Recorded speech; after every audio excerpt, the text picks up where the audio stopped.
Welcome back to episode 4, Connor's Caffeine Recap.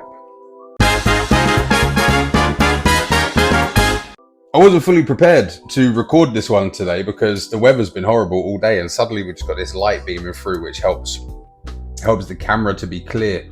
But you know what this is. This is now become the show where I talk about everything that's happened in football, English Football Champions League over the last week, which we've already seen for some reason. You guys like to get involved, and I'm here for it. And then we give predictions about what I think is coming up in the matches, usually over the weekend. But we're not going to do that this time. Why? Because it's the damn international break. I don't care. I know it's necessary, but I can't even tell you who we're playing. I really don't know. Like, on a random day in the week now, I'm going to go, oh, England, just to see who it is we're playing. Like, oh, we played at 5 o'clock. I missed the game. I don't care. Anyway, let's get straight into it. Friday's game. Bournemouth Fulham. I called that, innit? Nail on the head. Nail on the head. I said 3-1 Bournemouth. I didn't expect Fulham to make it difficult for Bournemouth. That I didn't see coming. Antoine Semenyo is a player, isn't he? He's getting a move away. He's definitely getting a move away this year.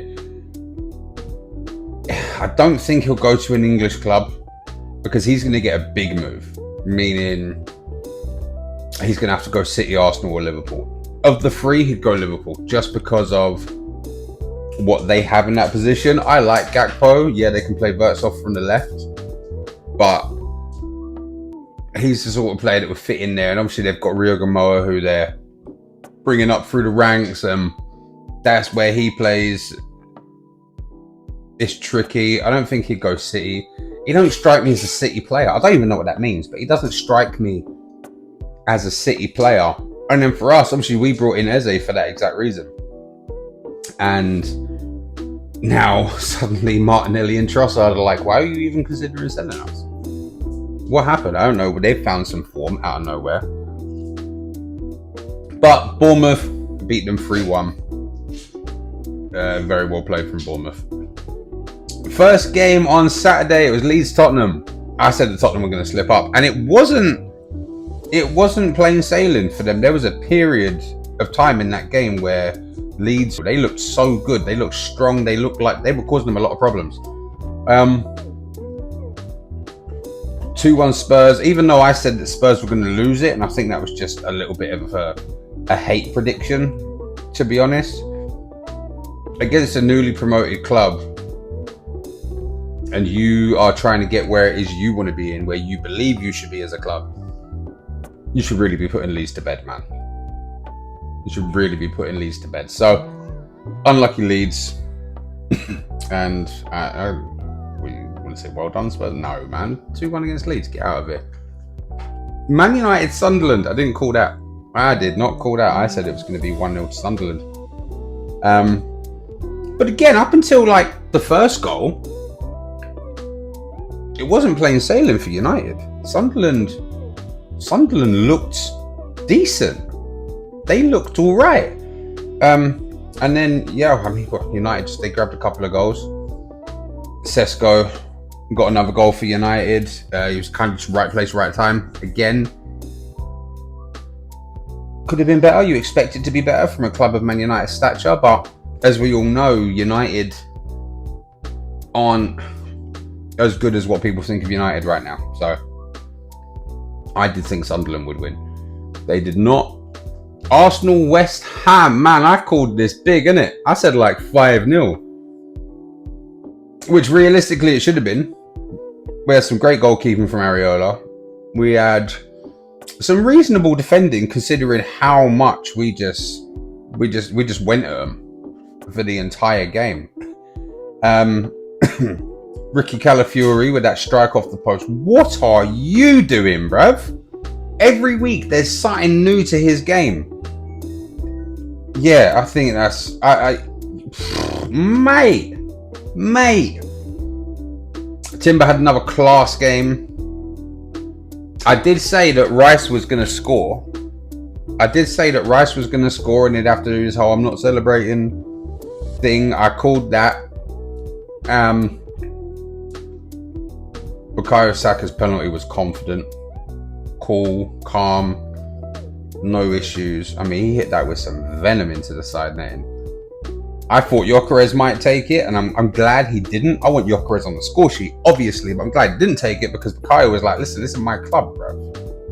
This is my club. This is my role. I don't care where you've come from, what you do. If I'm on the pitch, I'm taking the responsibility, because for him, I mean, I guess there's an element of it to it, but for Saks, it doesn't seem like there's anything that is about the plaudits and the recognition. It's all about the responsibility, which is big. You know, some people do it for that. That is what their game is about. Gyökeres, he's a striker, scoring goals. He's the most prolific striker in Europe for the last 2 seasons. His whole identity is about the plaudits and the recognition and getting those numbers up. That's why against Leeds, when Max Dowman won that penalty, could have had the chance to become the youngest goal scorer in Premier League history. Gyökeres took the penalty. He's like, no, I'm taking this, bruv. I'm getting my goals. I don't care about you. And I like that about him. When Saka's on the pitch and Saka's wearing that armband, he said, this is me. This is my responsibility. All in all, positive game. We saw really nice attacking play from the team. We saw a very forward way of thinking from the team. Ødegaard, unfortunate. I don't want to hear nothing about people talking about, oh, it's an Arsenal player getting injured again. They've got to look at the backroom staff.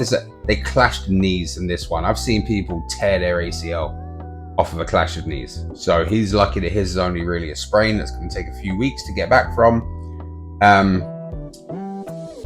So that was unfortunate.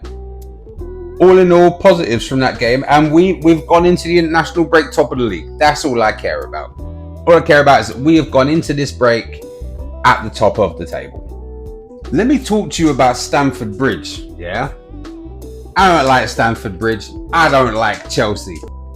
Saturday night, I loved Stamford Bridge, and I loved Chelsea. Oi! That was a proper game. That was like an old school Barclays era Chelsea-Liverpool game. Minus a few goals. They would always be like 3-3, 4-4, 4-3. That was an entertaining game to watch. And Liverpool were off the pace, man. Liverpool were really far off. Obviously, they've had a couple of bad results, 2 in a row, with Galatasaray and with Palace. I didn't think they'd lose to Chelsea. I predicted 2-2. I knew they'd concede. I took Verge and Gravenberch out of my fantasy team for this. But the way that game went. So, obviously, I live in Liverpool. We've said it before. And I'm in a group chat with the lads that I play football with on a Thursday. And the Liverpool fans in there were losing their minds. They were stressed. They were so stressed. And one of them, about the 89th minute, put in the chat 90+5. I'm calling it. And then I followed with Ødegaard. And then for Ødegaard to score. In the 95th minute. They hated it. I loved it. I really enjoyed the game. I thought it was great. And yeah, now Liverpool fans are saying that there's something wrong and they got some work to do. Like, what do you mean there's wrong? Didn't you just add more quality to a team that was already quality? Like, what's going on? I don't know. On to Sunday's games. What was the first game on Sunday? Not even the first game, because there was like 4 games all at 2 o'clock on Sunday. Aston Villa Burnley. I think Burnley done well, man. I think Burnley done all right. This isn't the same Aston Villa that we've seen for the last 2 seasons, but again, playing against a newly promoted club, not only a newly promoted club that was in the Premier League 2 years ago and got demoted with an awful points tally and then come back up. This is the sort of team that Aston Villa should be running through. And they did, to a degree, in the point of, you know, the number of goals they actually got past them. But I thought Burnley put up a good fight and it could have been a closer game. Second game, Everton Palace. Hang on 1 minute. dog needs to go out for a pee. I was wrong. She's taking a dump. You hurry up. What are you doing? I'm in the middle of recording a video. You have to hurry up and get back in here. Where was I? Everton, Crystal Palace. I really thought that Palace were going to do it, man. Palace have been in great form. I really thought they'd do it. 1-0 up, Munoz, great goal. They stressed me out though, man. I had Munoz and Ødegaard in my FPL team. And at one point, Munoz had 14 points and Ødegaard had like 6 or 7. And then they gave away that stupid penalty. That dropped those points down. Everton back in the game. And then Jack Grealish, man, right place, right time. He was literally in the way of a clearance. And it's what I like about Jack Grealish, especially when he's in a club where he's valued and he's able to play the kind of football he wants and he enjoys it. He celebrated that goal like he'd just scored an absolute screamer. Man, yeah, it was great to see. Newcastle, Nottingham Forest. What did I tell you? Come here, listen. Come close. What did I tell you, sons of my eyes? What did I tell you? I am never, ever back in Nottingham Forest against Newcastle the way Newcastle were playing when they've got Ange Postecoglou in charge. Are you crazy? They look a shell of themselves. I still don't know why they got rid of Nuno. Ridiculous. Absolutely ridiculous decision. Yeah, no, I should have really thought about what it was I was saying. Mr. Marinakis, I'm sorry, I didn't mean to cast on your decision making as an owner of the club. He was a great manager, you know. For them and for that team, Newcastle were just too strong. Just too strong. It wasn't it wasn't an outstanding performance from the Magpies, but they were too strong for them in the end. Wolves Brighton. I'm not even going to talk about Wolves Brighton long. I was shocked. That Wolves came out with a draw. I was really shocked that Wolves came out with a draw. Fair play. Congratulations. I predicted 2-0 Brighton. I got that wrong.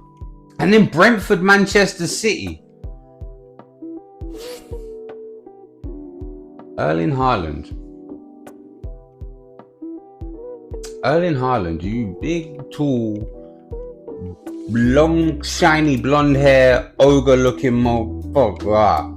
Why did I triple captain Erling Haaland? I triple captained Erling Haaland this week.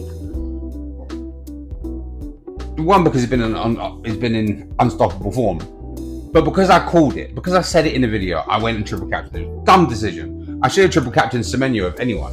Really, I should have waited until a double game week. But you know what? It's done, isn't it? It's done. Early on, goal, boom, and then nothing for the rest of the game. Plaudits to Brentford's resilience, holding on, not letting any more goals, but. Look, I want to see City lose more than they win, obviously. But I don't want to see City win 1-0. Like, I either do what City do and bang 6 goals, or draw or lose. Don't give me no 1-0 nonsense. What is this, man? I'm just angry because I wasted my triple captainship. But yeah, all right, that was episode 4, Connor's Caffeine Recap. I appreciate you joining me as always. I'm gonna go eat a pot noodle that I've had sitting on the side for this entire thing because I'm hungry and it's probably just warm now. But international break coming up. I'm not giving any predictions, man. I'll see you lot in 2 weeks. But yeah, in the meantime, stay safe. Catch you in the next one.